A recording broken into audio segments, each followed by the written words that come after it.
Kali malam hari ini kembali hadir bersama teman-teman. Saya ini Bernardus Wijaya dari Sukor Sekuritas. Pada hari ini saya akan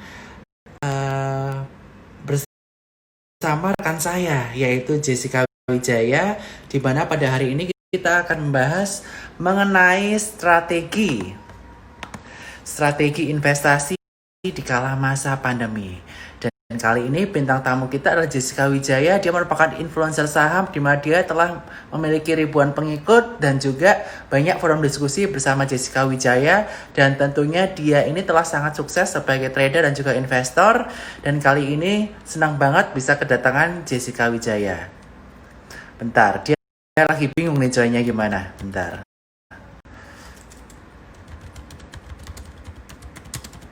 Oke. Nah, sebelum kita menunggu Jess WJK, kita akan update market sebentar hari ini. Jadi hari ini IHSG senang banget ya. Dia telah membentuk bullish hammer. Dia sempat turun dalam ke 4712 tapi akhirnya balik di atas support 4820 sehingga dia membentuk candle yang cukup baik dan sehingga peluang untuk kenaikan di hari Senin besok sangat besar. Sehingga untuk para teman-teman Sukor Trading Club dan juga Sukor Trading Channel, di angka segini kita udah sarankan masuk tadi sebelum penutupan 5 menit atau 3 menit sebelum penutupan kita udah sarankan untuk masuk ke sektor agresif yaitu banks. Tadi kita sarankan BNI dan juga BBRI karena dua saham tersebut di harga over. Jadi kita bisa dapat barangnya dan kita bisa mendulang cuan mudah-mudahan di hari Senin yang akan datang. Dan tentunya sebenarnya apa sih yang terjadi di market Indonesia dan juga global sehingga indeksnya bisa sangat volatile seperti ini. Nah, kita akan kedatangan bintang tamu yang luar biasa yaitu Jess WJK atau Cik Jessica.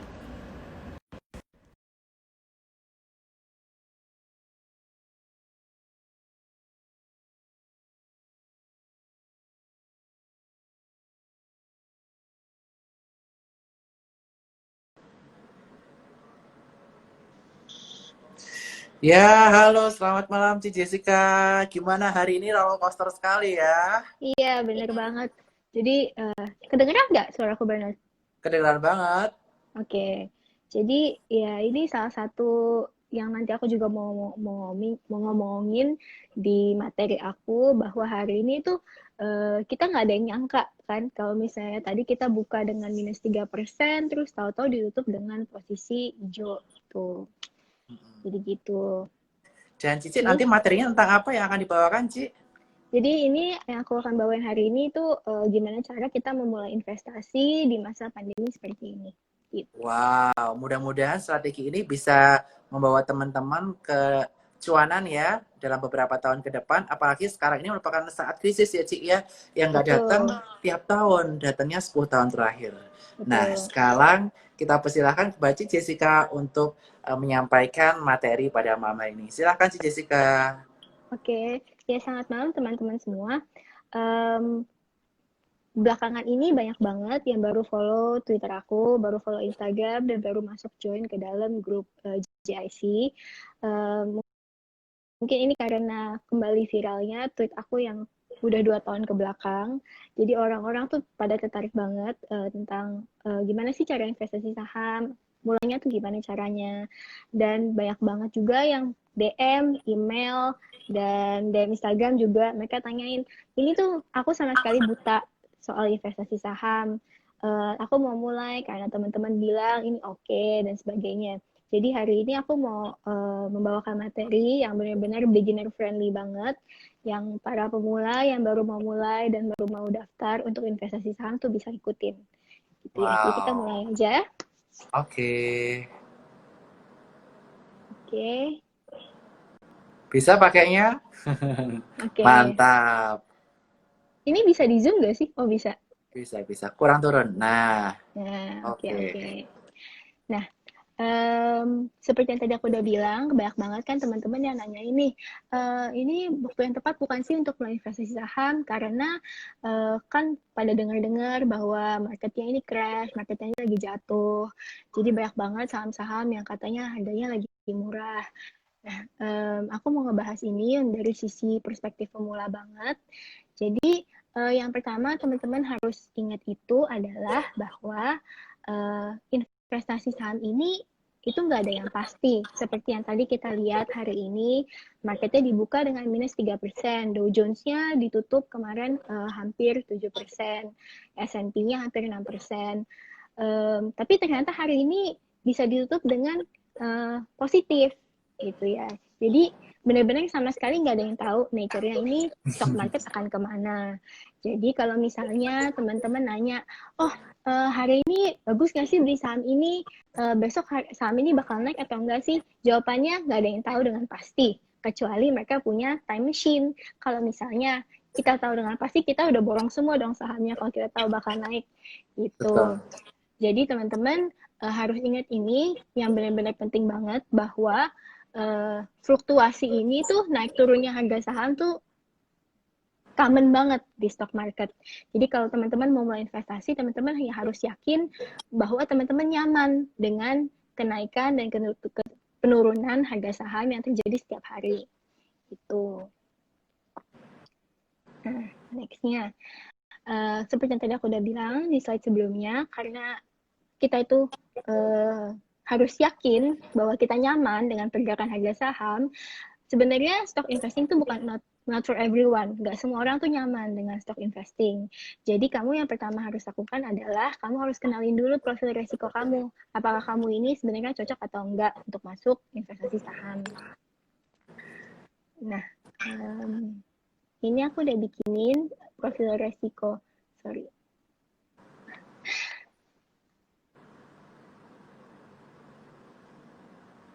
Nah, ini aku udah bikinin profil resiko yang simple. Ini contohnya itu kalau kita bagi profil resiko kita menurut usia. Jadi kita bisa lihat kalau misalnya kita ini berada dalam posisi usia yang masih lumayan muda, sebenarnya kalian tuh bisa mulai investasi di saham, di instrumen-instrumen yang sifatnya lebih beresiko. Karena kalian itu belum perlu liquidity untuk uang yang lebih tinggi gitu. Jadi kalian juga bisa ngebagi risk profile kalian berdasarkan tujuan investasi. Misalnya kalau kalian masih dalam usia 20-30 tahun, kalian ini most likely akan invest untuk pendidikan, untuk pernikahan, dan untuk liburan. Dan kalau misal kalian ini berada di dalam range usia 30-40 tahun, kalian most likely akan invest untuk kebutuhan pendidikan anak, untuk asuransi, dan seterusnya bisa dilihat di sini.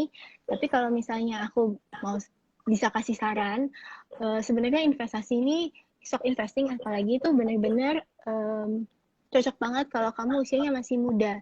Karena kamu bisa menerima resiko yang lebih tinggi. Kamu bisa toleransi terhadap resiko yang lebih tinggi.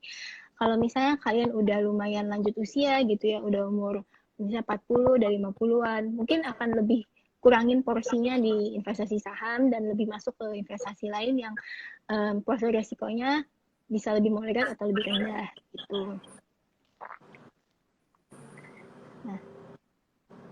Nah, kalau misalnya teman-teman nanya, sebenarnya instrumen investasi itu bukan cuma satu kok, bukan cuma saham, tapi juga banyak yang lain seperti misalnya surat utang atau bonds, deposito, dan reksadana. Dan kalau misalnya kalian nggak yakin bahwa kalian cocok untuk investasi saham, kalian bisa aja pilih instrumen investasi yang lain, misalnya deposito dan surat utang, and it's okay. Kalau kalian juga ada banyak yang nanya tentang reksadana, reksadana ini adalah wadah investasi yang dibuat oleh manajer investasi. Produknya bisa berupa saham, bisa berupa pendapatan tetap, atau berupa campuran. Itu. Nextnya. Sorry. Nah, penting untuk kita ingat bahwa investasi ini itu bukan tiket lotre. Jadi nggak bisa kita harapkan bahwa semua investasi saham kita tuh bakal beggar misalnya, atau bakal naik secara pesat, karena nggak ada yang tahu, karena faktor yang tadi aku bilang soal faktor uncertainty. Jadi kalau misalnya ada banyak teman-teman yang baru banget, awam banget terhadap dunia investasi saham, Yang pertama, proses transaksi saham ini terjadi di Bursa Efek Indonesia. Jadi kamu cuma bisa beli saham-saham yang terdaftar di Bursa Efek Indonesia. Yang bisa kamu beli itu adalah saham-saham perusahaan yang sudah go public. Kalau misalnya teman-teman suka dengar istilah IPO atau Initial Public Offering, itu adalah proses saham perusahaan-perusahaan ini untuk go public menawarkan saham mereka supaya bisa dibeli oleh kalangan khalayak ramai gitu ya. Dan semua transaksi saham ini udah sifatnya tuh elektronik, jadi kalian udah nggak pakai kertas lagi. Yang kalian perlu lakukan itu kalian cuma perlu daftar ke satu broker atau ke sekuritas, bukakan rekening saham, nanti kalian akan dibukakan rekening saham di tempat kalian bisa menyimpan dana untuk kalian investasikan, untuk kalian belikan produk saham. Nanti transaksi ini semuanya kalian akan lakukan lewat broker tersebut. Jadi misalnya kalau kayak kemarin teman-teman pada buka Sukor semua kan, pada buka Sukor, nanti udah diberikan rekening sahamnya, nanti kalian tinggal transfer uangnya, kalian bisa mulai investasi saham, membeli saham lewat platform Sukor, yaitu Spot. Tuh. Terus semua orang pasti nanyakan, oh ya ini nih, aku udah buka rekening Sukor, aku udah masukin, aku udah deposit dana. Selanjutnya ini kita harus beli saham apa sih? Nah, ada 600 lebih saham di bursa. Terus gimana cara kita tahu mana yang harus kita beli, mana yang kita harus mulai investasikan? Caranya itu pertama, aku mau mengenalkan tools-tools untuk kesuksesan kalian investasi saham. Pertama, ini yang paling penting ya. Banyak banget orang-orang yang beli saham terus dilupain. Katanya ini beli blue chip, misalnya kata beli blue chip. Terus udah beli nggak pernah dilihat-lihat lagi gitu. Nah ini menurut aku bukannya salah, tapi menurutku kurang tepat. Kenapa? Kita tuh perlu waktu untuk mereview portfolio kita. Kita investasi, kita beli saham, tapi bukan berarti kita terus biarin aja. Kalau misalnya mau naik, mau turun itu terserah. Kenapa ini penting menurutku? Karena kemungkinan besar kalau misalnya kita diamin aja, kita tuh kelewatan kesempatan untuk misalnya kita mau beli saham yang lain, atau kita mau lihat, oh ini ternyata fundamental perusahaan itu udah nggak bagus, perusahaannya udah nggak bagus, misalnya udah berubah, jadi harusnya itu kita jual. Nah hal-hal seperti ini itu kita perlu sempatkan. Kalau kita mau investasi saham, kita harus luangkan waktu, misalnya setahun 3 atau 4 kali kita review portfolio kita, apakah masih sesuai dengan tujuan investasi kita atau enggak gitu. Yang kedua, itu adalah basic fundamental analysis. Nggak perlu terlalu complicated, nggak perlu terlalu rumit, karena kita mau investasi saham, mau cuan, bukan mau jadi analis saham ya, kita bukan mau jadi research analyst. Jadi yang kita perlu pakai itu adalah tools yang simple aja, nanti aku akan jabarkan di slide berikutnya. Lalu kita juga perlu technical analysis, karena technical analysis ini membantu kita untuk entering dan exiting di saat yang tepat. Seperti yang tadi Bernard udah tunjukin ya, tadi kan hari ini candle-nya hammer ya Bernard ya? Betul. Nah ini indikator-indikator ini itu membantu kita untuk entering dan exiting di saat yang tepat. Especially kalau misalnya kita kita juga mau trading, bukan cuma mau investasi. Nah yang terakhir ini, menurut aku penting banget, tapi orang-orang suka lupain. Jadi Great Support System ini berarti kayak kita ini perlu bantuan yang baik untuk kita sukses di pasar modal. Jadi aku udah sering banget bilang bahwa aku suka banget broker-broker yang research-nya bagus. Kenapa? Karena research yang bagus ini tuh membantu kita untuk nggak terlalu analisa sendiri yang terlalu rumit gitu ya. Kita bisa baca research mereka, seperti research Sukor yang suka dikeluarin. Kalau misalnya research-nya bagus, kalau misalnya view-nya oke, kita bisa dapat ide-ide investasi yang mungkin kita nggak kepikiran gitu. Jadi menurutku pilih broker yang research-nya bagus ini juga sangat penting. Research ini juga membantu kalian untuk mengerti apa yang terjadi di pasar modal, apa yang terjadi di sektor tersebut, apa yang terjadi di kondisi makroekonomi kita, gitu ya. Dan ini peer group yang asik. Kenapa peer group ini penting? Karena peer group ini biasanya membantu kita untuk melihat hal-hal yang kita nggak bisa lihat. Misalnya kita suka saham BBRI, lalu kita lempar nih di forum, gimana sih menurut kalian soal saham BBRI? Nah, peer group ini bisa membantu kalian untuk memutuskan lah kira-kira ini tuh sahamnya oke atau enggak sih. Karena mereka juga bisa memberikan input yang mungkin kita nggak kepikiran sebelumnya gitu. In this case sih aku juga rekomend Super Trading Club sih ya, lumayan membantu banget ya Bernard ya, dan rekomendasinya juga oke-oke buat ide kita investasi. Oke, makasih Cices. Nah, ada beberapa fundamental tools yang simple yang bisa diaplikasikan dan datanya itu widely available. Kalau kalian pakai Super juga aku rasa hal fundamental tools kayak gini ada kan ya di spotnya.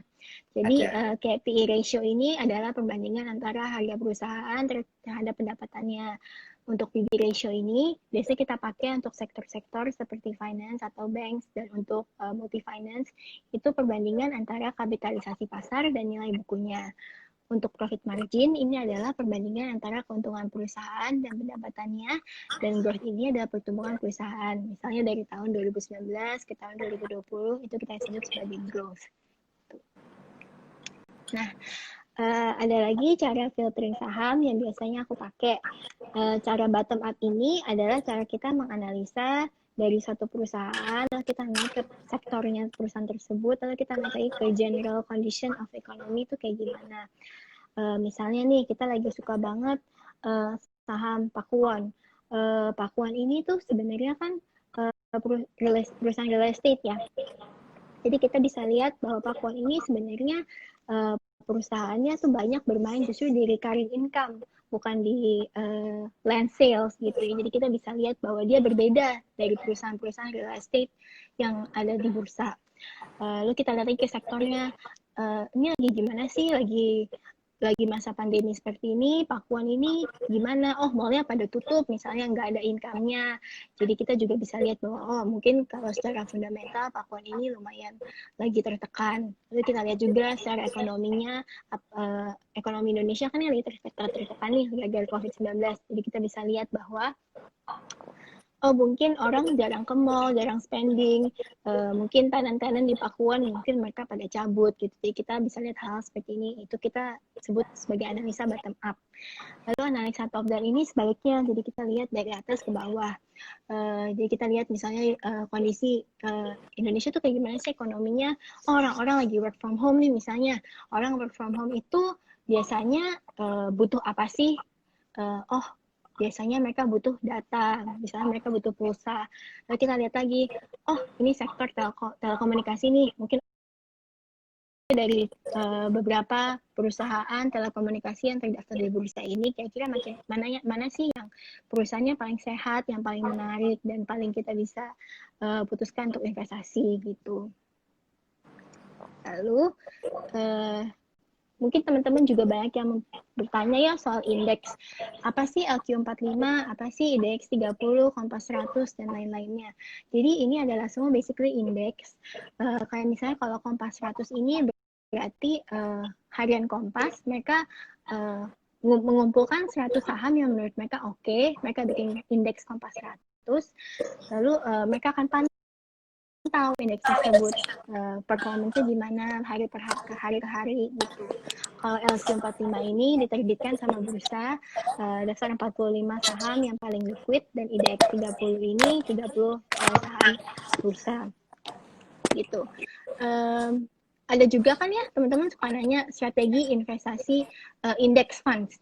Nah, kalau kalian mau investasi based on index, tapi kalian nggak mau beli reksadana, kalian tuh bisa bikin indeks kalian sendiri.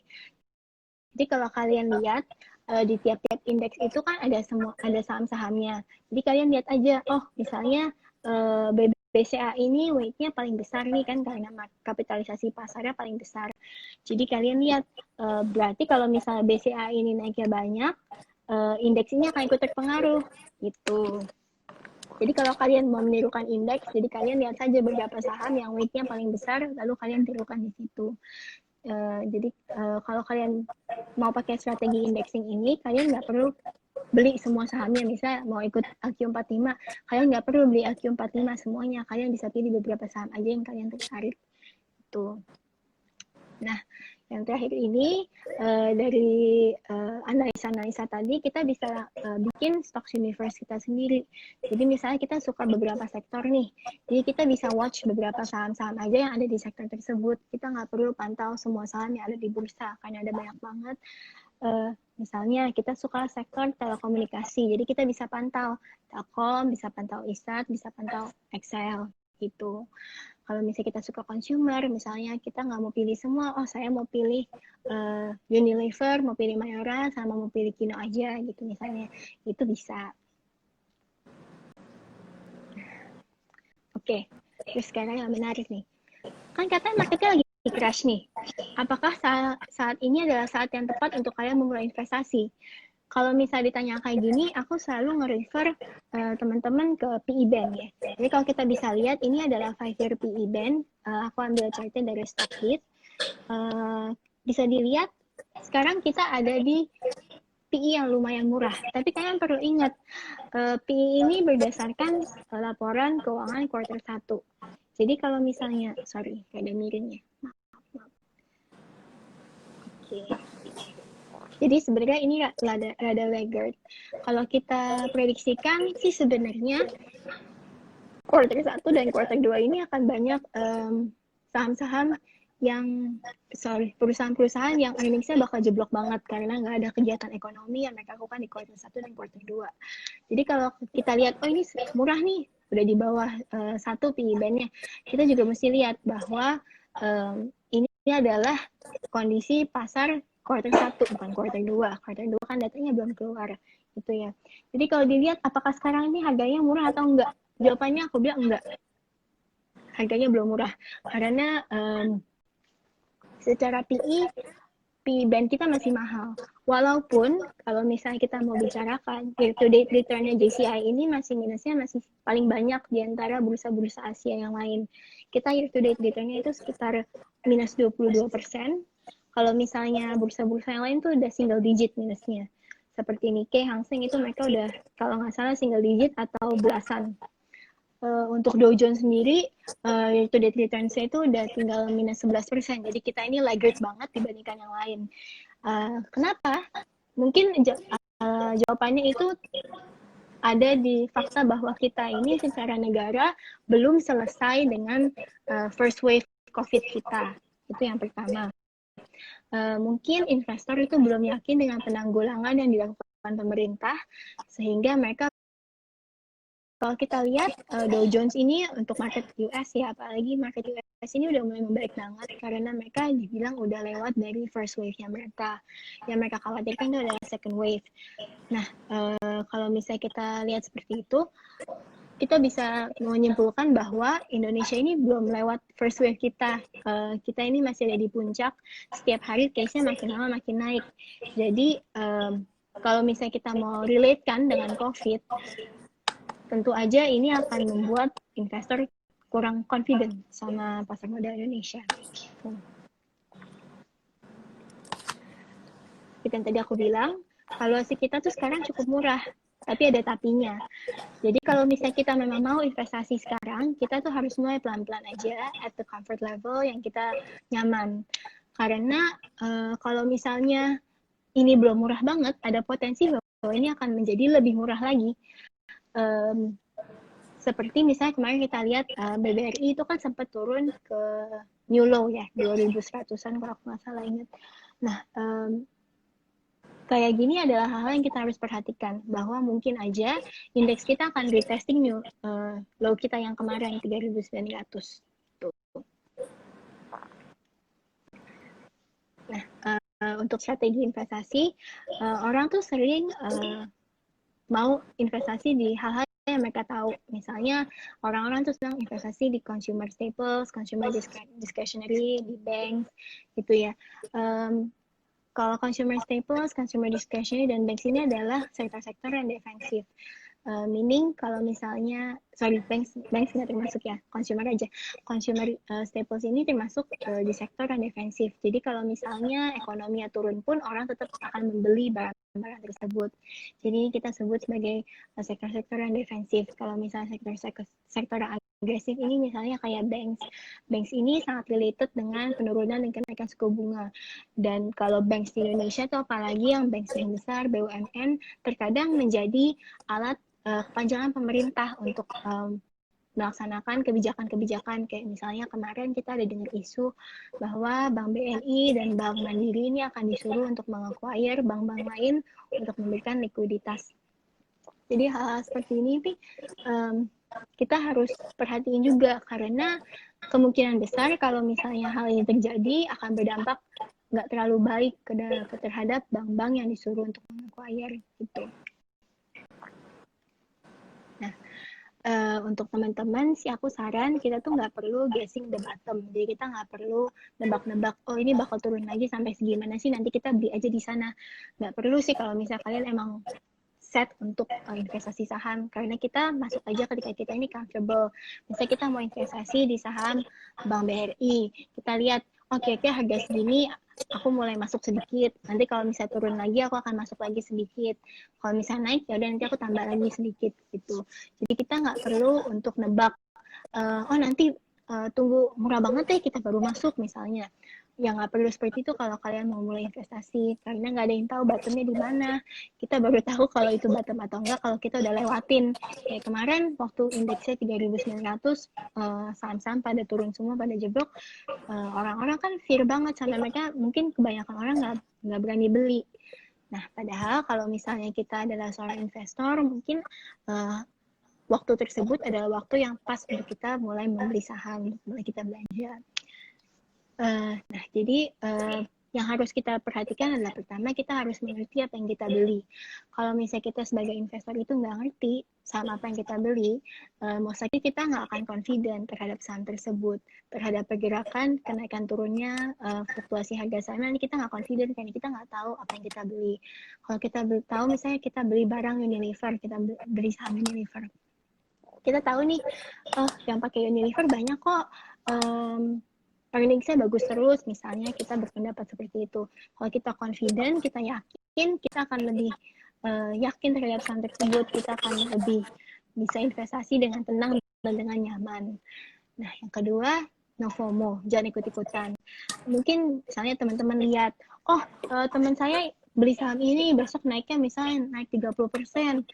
Kita jangan ikut-ikutan terhadap saham tersebut kalau misalnya kita nggak tahu apa yang kita lakukan ya. Karena kebanyakan saham-saham yang pergerakannya volatile banget dan fluktuatif seperti ini itu saham-saham yang bukan nggak cocok untuk pemula, nggak cocok untuk investor awal. Dan yang ketiga itu kita harus defining strategi kita. Apakah kita mau sebagai contrarian atau kita mau following the trend. Karena dua strategi ini bisa kita pakai untuk membantu kita investasi saham lebih baik lagi. Jadi next aku mau bahas soal strateginya. Kalau contrarian ini sebenarnya lumayan understandable lah. Konsepnya adalah kita mau beli saham di saat orang lain nggak melihat ada value di saham tersebut, tapi kita lihat ada value-nya. Jadi biasanya ini juga dipakai untuk value investing. Kita mau berbeda lah dengan orang-orang lain. Misalnya kalau kita lihat, oh saham Jasa Marga nih lagi digebukin banget, udah dibawa banget, dan menurut kita, oh menurut saya sih harusnya sih cukup oke, karena sebentar lagi ada event PSBB yang dibuka, dilonggarkan, jadi orang kembali untuk mobile, untuk pakai jalan tol misalnya, jadi kita beli saham Jasa Marganya. Dan kemudian saat kita beli di bawah, orang-orang lain akan mulai berpikir hal yang sama. Jadi mereka masuk dan ketika orang-orang udah pada buy into JSMR, kita berpikir, oh ya udah deh, ini udah kenaikannya udah cukup tinggi, kayaknya orang-orang ini udah pada euforia dengan saham tersebut, jadi gue keluar. Jadi ini adalah simpelnya definisi strategi contrarian itu seperti itu. Yang kedua adalah following the trend. Jadi kalau misalnya kita mau ikut tren ini, kita harus establishing dulu trennya. Most likely kita akan ngikut technical ya, kita akan lihat chartnya, apakah trennya ini oke. Biasa kalau kita lihat di chart ini ada Misalnya ada tren higher high, higher low gitu. Kalau misalnya kita lihat tadi di chartnya Bernard juga kelihatan banget bahwa indeksnya kita ini lagi higher high, higher low. Jadi kita ini tren naik, walaupun ada koreksi, tapi kita on track lagi untuk naik ke atas. Jadi kita misalnya kita ikut, dengan kita beli saham-saham agresif, misalnya banks. Jadi kira-kira sih seperti itu. Untuk trend following, satu hal yang perlu diperhatikan juga ketika kita lagi mau mulai investasi di pandemi seperti ini itu adalah sector rotation. Jadi kalau misalnya kita lihat nih, biasanya sektor-sektor ini akan gantian naik kan. Oh hari ini misalnya bank semua yang naik, terus besokannya properti, misalnya ya besokannya lagi construction. Ini biasanya kita bisa lihat kira-kira yang ketinggalan tuh apa. Kalau kita lihat yang ketinggalan apa, kalau gilirannya semua naik, eventually yang ketinggalan ini juga akan ikut naik. Jadi kita bisa lihat juga sektor rotation ini untuk cara kita memulai investasi. Misalnya kita lihat, oh yang paling ketinggalan ini diantara semua adalah agri misalnya. Nah kita lihat juga saham agri, sektor-sektor di saham-saham di sektor agri, sorry. Misalnya ada Astra Argo Lestari, ada London Sumatera. Nanti kita lihat kira-kira mana yang benar untuk kita mulai beli. Dan ketika indeksnya ini akan naik, most likely sih biasanya saham-saham tersebut akan ikut naik juga. Tuh. Nah, terakhir, aku mau kasih tahu bahwa investasi saham ini banyak kerjaannya. Kamu harus lakukan homework kalian. Kalian harus sering-sering rajin baca, misalnya rajin baca research, atau kalian lihat chart setiap malam, misalnya kalau kalian mau trading. Tapi in the long run, dalam jangka panjang, investasi saham ini return-nya itu paling tinggi di antara instrumen-instrumen investasi lainnya. Jadi kalian bisa, kalau kalian apalagi ada generasi milenial, kalian bisa mulai investasi saham karena usia kalian yang cukup oke untuk menerima risk tolerance-nya gitu. Oke.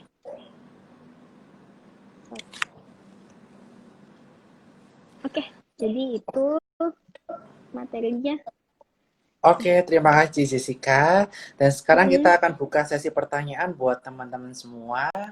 Nah, saya akan buka pertanyaan di Q&A ya. Jadi teman-teman bisa ketik pertanyaan teman-teman di Q&A dan saya akan bacakan ke Cik Jessica. Kira-kira apa pertanyaan dari teman-teman sebagai seorang investor pemula yang ingin ditanyakan supaya teman-teman bisa menjadi investor yang konsisten. Itu kan yang paling penting ya, Cik ya, supaya kita bisa jadi investor dalam jangka panjang. Nah, pertanyaan pertama nih, Cik. Kok nggak bisa lihat ya? Nggak bisa, yang bisa lihat cuma saya nih. Oh, oke. Oke, kalau vaksin sudah ketemu, apakah KLBF berpotensi terbang, Cik? Wah, ini udah teknis nih. Iya, kalau kemarin aku lihat kan ya, KLB itu rencananya mau ada kerjasama untuk research vaksin sama perusahaan Korea. Menurut aku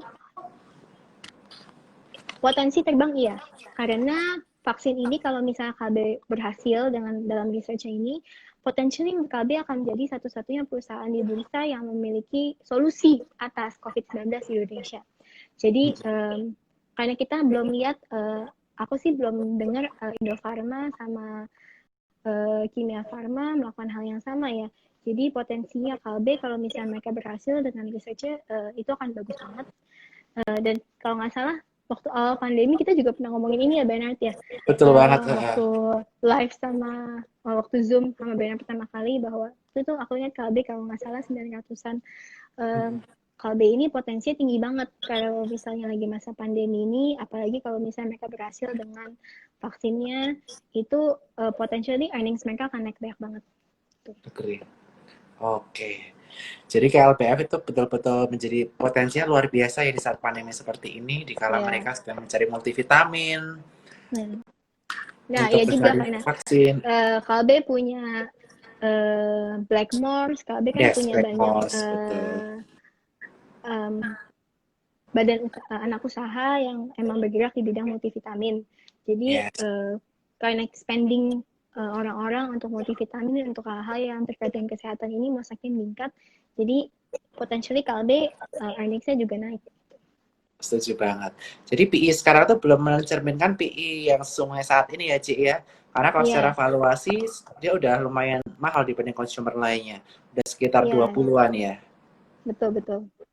Tapi Juga kita perlu kalau misalnya ini juga teman-teman perlu ketahuin, kayak tadi aku bilang kenapa research itu penting, karena research ini biasanya mengandung hal-hal yang investor retail nggak bisa ketahuin, yaitu ekspektasi terhadap laba. Jadi biasanya proyeksi-proyeksi laba ini cuma mereka berikan kepada analis-analis perusahaan sekuritas yang nanti akan dituangkan terhadap research. Jadi kenapa research ini menjadi penting untuk teman-teman perhatiin? Karena dalam research ini juga terkandung projection terhadap earnings mereka ke depannya. Jadi nggak cuma kita lihat yang sudah terjadi, tapi kita juga mau lihat apa yang akan terjadi di masa depan gitu. ya setuju banget. Jadi teman-teman perhatikan di sisi report juga kalau teman-teman ingin berinvestasi. Nah ini ada pertanyaan yang menarik juga, Ci Jessica. Saat Oke, kita berinvestasi, bolehkah kita melakukan lamsam dalam berinvestasi? boleh. Apa aja ya menurutku ya, apa aja yang kita comfortable gitu loh. Kalau misalnya kalian melakukan lamsam, itu kalau kalian nyaman dengan hal itu boleh aja, tapi potentially kalian bisa miss kalau misalnya harga sahamnya turun lebih banyak gitu, karena kan kita udah masukin semua ke dalam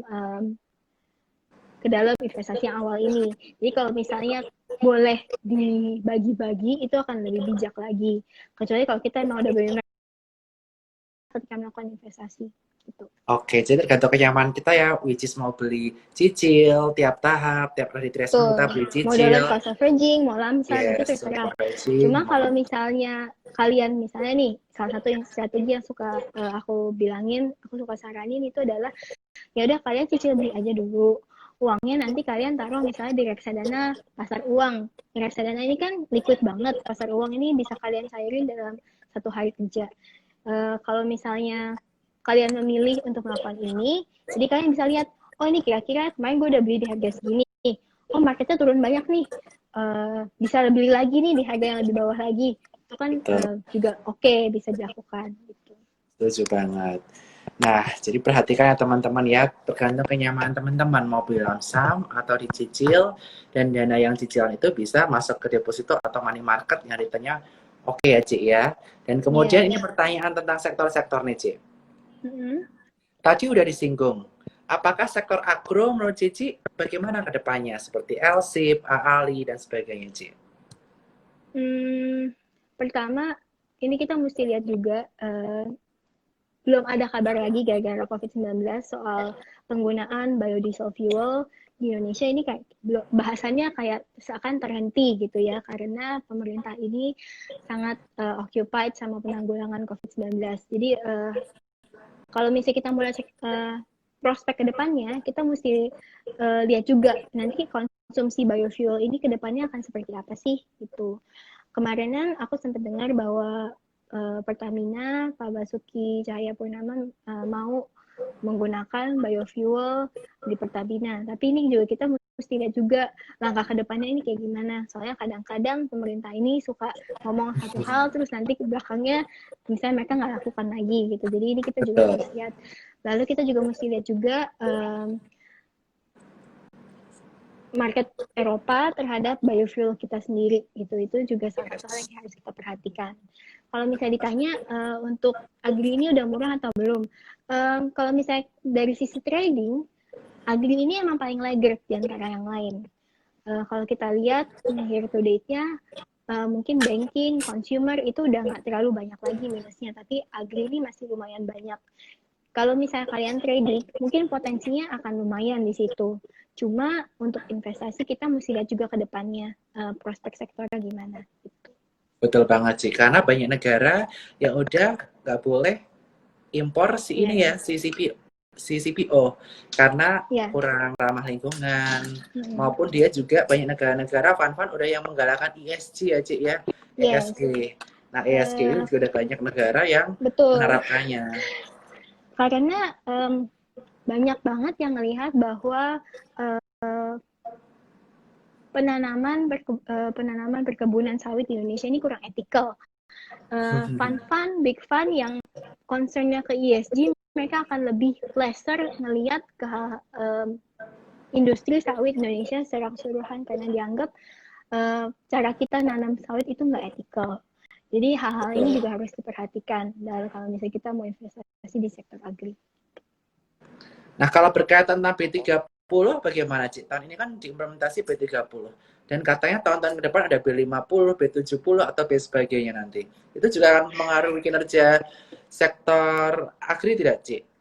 Kalau misalnya benar diimplementasikan pasti ya, soalnya most likely pendapatannya perusahaan tersebut akan naik. Tapi kalau misalnya ya ini regulasi sawit ini di Indonesia ini kompleks banget karena very political menurut aku.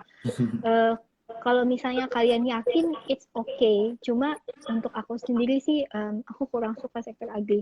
Cuma ya itu kalau misalnya untuk trading oke lah karena mereka paling laggard year to date.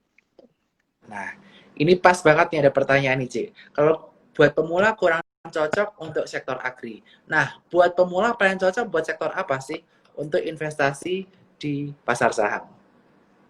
Most likely itu kalau aku tanya orang-orang gitu ya mereka sukanya sektor consumer karena ini adalah hal-hal yang barang-barangnya mereka lihat setiap hari, mereka pegang, mereka gunakan setiap hari. Ini juga kenapa orang-orang suka saham banks karena mereka pakai gitu dalam keseharian mereka, which is okay. Makanya tadi aku bilang plenty of people tuh banyak orang yang suka investasi di barang-barang yang mereka kenal, yang mereka bisa pegang, yang mereka bisa pakai setiap harinya. Kalau misalnya dalam masa pandemi seperti ini, most likely consumer akan paling bertahan karena consumer earnings-nya akan paling stabil. Orang masih akan spending untuk barang-barang consumer.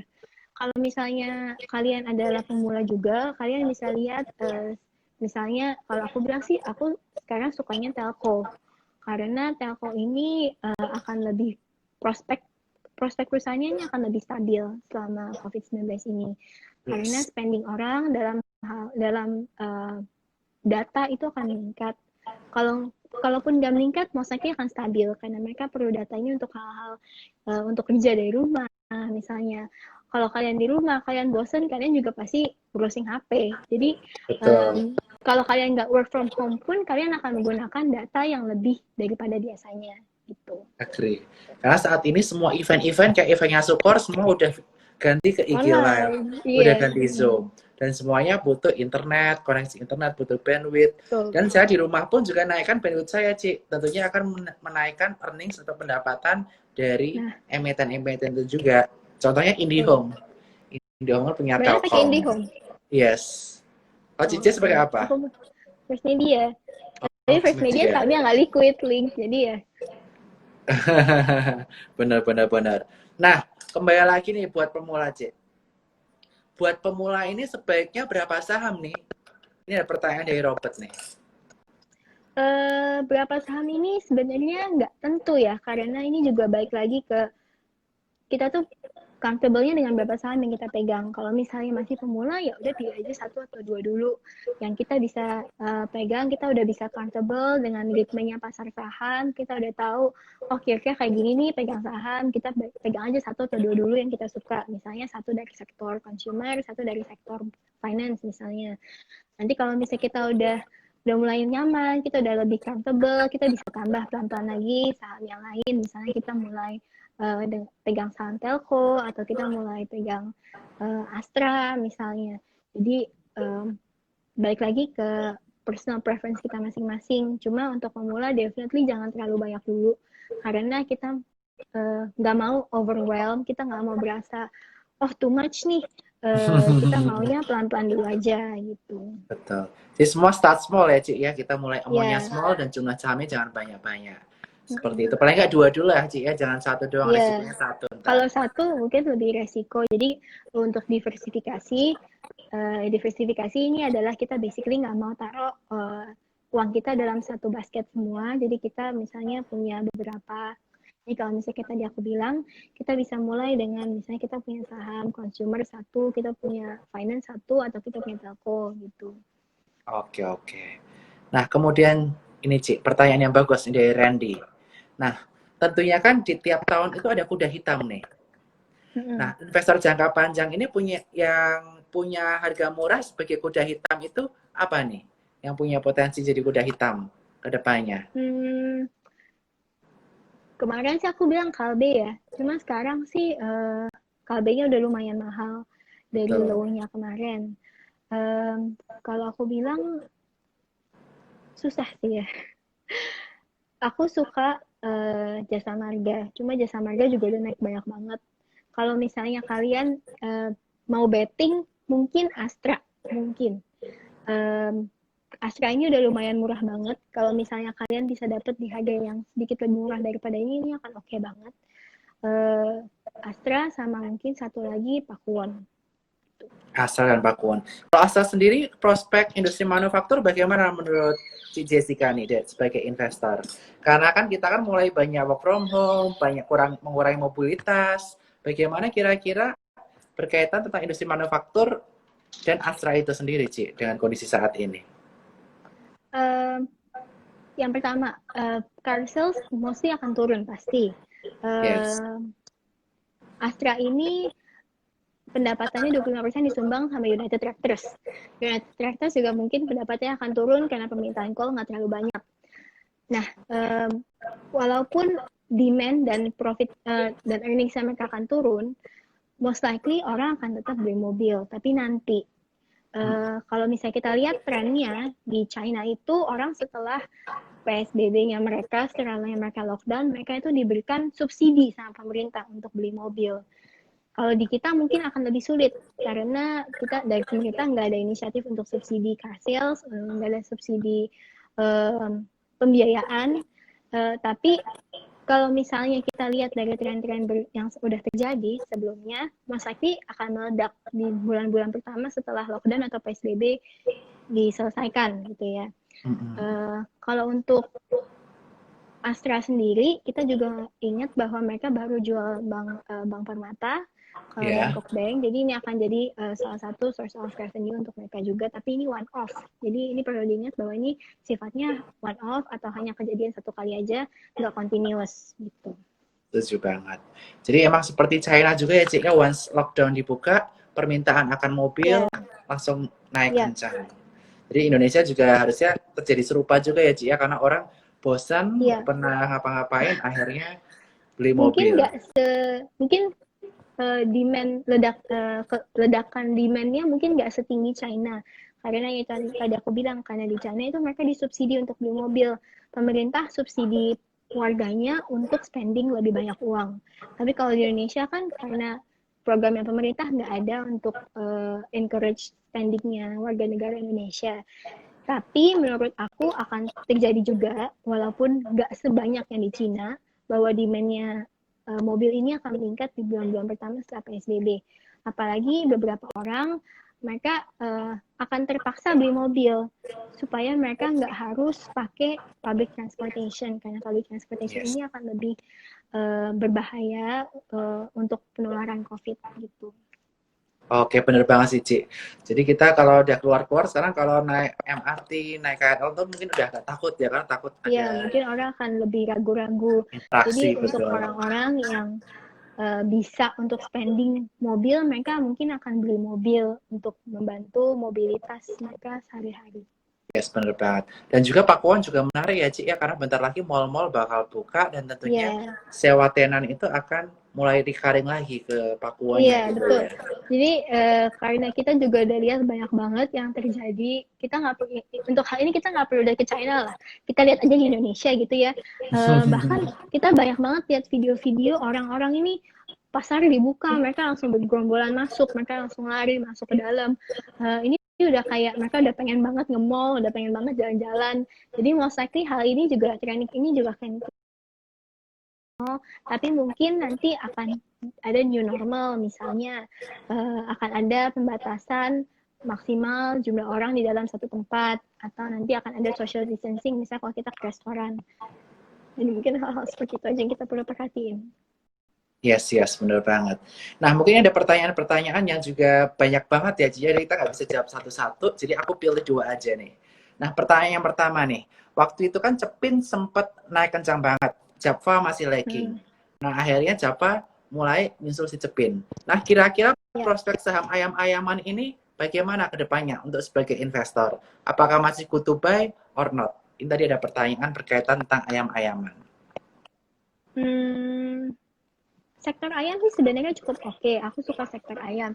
Cuma mungkin kalau kita lihat chartnya ini akan pullback dulu ya karena naiknya Java udah banyak banget. Jadi kalau misalnya kita mau investasi di sektor ayam mungkin kita bisa lihat timingnya lumayan tepat.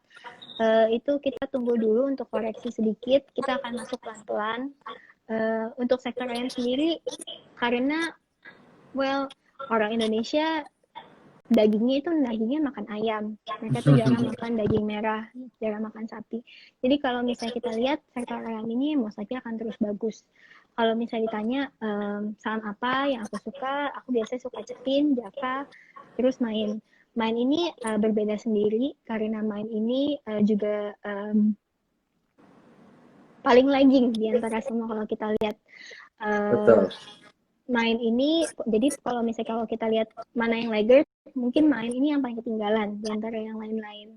Kalau kita lihat Java kemarin kan udah sempat naik banyak banget. Kalau misalnya kita masih suka sektor ayam, kita mungkin bisa pilih dengan Main dulu, terus nanti kita baru coba Cepin, dan kalau Java yang udah lumayan koreksi, kita bisa masuk lagi Java. Yes, bener banget. Nah, Ci Jessica nih, tadi ada pertanyaan yang luar biasa bagus juga dari teman-teman nih. Nah, kita kan penasaran nih, Ci Jessica tuh melakukan research itu tiap hari ya, bagaimana sih untuk investasi? Apa yang menjadi dasar pertimbangan Ci Jessica untuk berinvestasi sebagai seorang investor yang udah lama berkecimpung di pasar modal? Aku suka baca research setiap hari sih. Ada beberapa house yang aku suka banget researchnya karena menurut aku research mereka itu oke. Salah satunya obviously Sukor. Kalau misalnya tanya aku baca research setiap hari atau enggak, iya. Karena setiap hari itu kan mereka kirimin terus kan briefingnya mereka. Kalau Sukor setiap pagi ngirimin, nanti broker-broker lain juga mereka ngirimin, dan aku suka sharing juga research ini di grup. Kenapa perlu untuk baca research setiap hari? Karena biasanya research ini juga ngasih tone kira-kira market tuh hari ini tuh kayak gimana gitu. Misalnya kemarin nih Dow-nya turun misalnya berapa persen. Terus nanti di research ini juga akan dituangkan biasanya. Mereka akan mengulas juga kenapa sih kira-kira kemarin turun, apa sih yang menarik untuk di buy atau di trade hari ini, itu biasanya ada di research setiap hari. Jadi kalau misalnya tanya baca research atau enggak setiap hari, ya karena menarik aja gitu untuk kita lihat apa yang akan terjadi kira-kira di market hari ini gitu. Yes, seperti hari ini kita di research reportnya Sukor, di Sukor Sunrise, kita ada BPKP ya, kita ada news tentang BPKP. Jadi buat teman-teman yang mau trading atau mau invest juga bisa. Berkaitan tentang BPKP ini boleh diinvest nggak sih, Cik? Tadi ada yang nanya tuh. Karena BPKP lagi jadi trending topik hari ini. Kalau misalnya memang benar diakuisisi, mungkin akan menarik. Kalau misalnya benar diakuisisi, karena BPKP ini mungkin asetnya lebih risky, bank yang mengakuisisi ini akan lebih potensinya akan lebih turun. Sedangkan untuk BPKP-nya ini potensi akan lebih bagus. Jadi kalau misalnya kalian mau investasi di BPKP, aku bilang oke, tapi mungkin tunggu dulu pullback lagi ya, karena kalau misalnya biasanya udah naiknya banyak banget seperti ini, mungkin akan pullback dulu, apalagi kalau kita mau investasi akan lebih long term. Perlu diingat juga hal-hal yang sifatnya seperti akuisisi ini tuh news banget. Jadi kalau bisa hari ini jadi, terus nanti minggu depan nggak jadi gitu loh. Betul. Ini juga kelemahan kalau misalnya kita mau investasi di perusahaan-perusahaan BUMN, karena perusahaan BUMN ini biasanya akan jadi kepanjangan tangan pemerintah untuk mereka melakukan kebijakan-kebijakan. Jadi hal-hal seperti ini juga harus kita ingat kalau kita mau investasi. Gitu. Yes, dan tentunya semua research report itu nanti akan ada di Sukor Trading Club dan Sukor Trading Channel, Ci. Kita akan kirim secara rutin juga, sehingga teman-teman bisa istilahnya daftar Sukor Sekuritas di eform.sukorsekuritas.com. Dan buat JIC nanti ada referral code-nya di grup JIC, yaitu Erika 2. Nah, jadi buat teman-teman yang pengen invest di Sukor Sekuritas dengan panduan JIC, bisa masuk ke Erika 2. Dan ini saya udah pin linknya yang akan bisa diakses oleh teman-teman semuanya. Nah, Jessica, terakhir nih.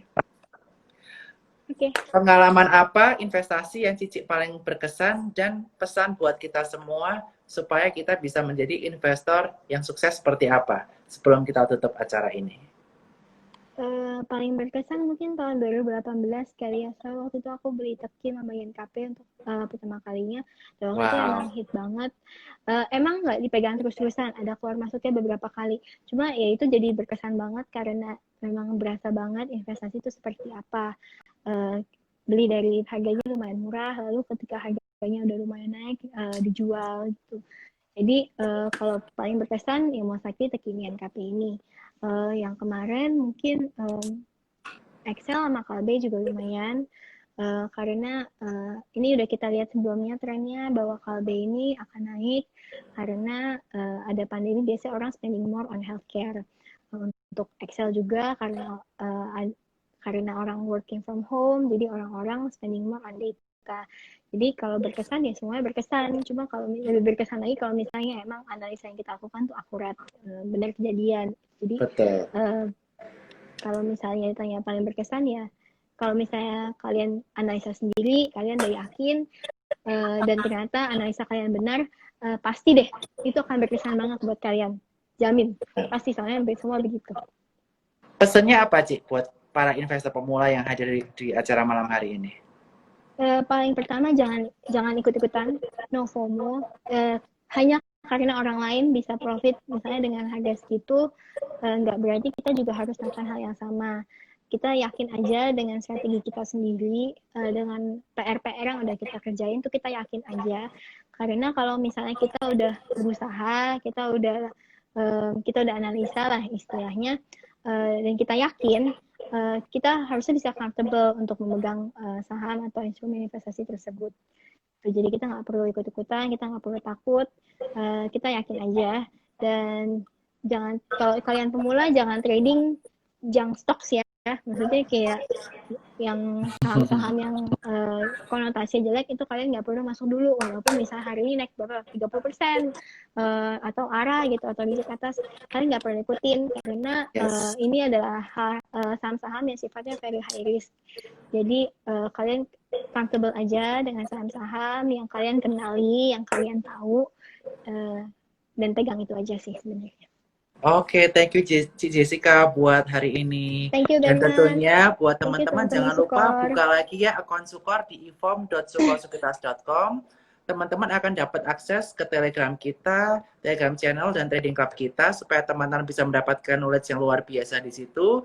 Dan kita udah ada aplikasi online ya buat ada pertanyaan tadi namanya Spot Generation di aplikasi App Store maupun di Google Play Store dan juga aplikasi desktop juga ada dengan deposit minimal Rp100.000 saja. Dan fee kita sangat murah yaitu 0,15, 0,25 sehingga buat teman-teman yang tertarik buka rekening Sukor bisa DM admin atau klik di pin message sebagai berikut di bawah ini. Sekali lagi terima kasih Jessica buat waktunya. Kapan-kapan kita catch up ya. Habis lote buka. Lote buka kapan? Kayaknya Senin depan udah lumayan buka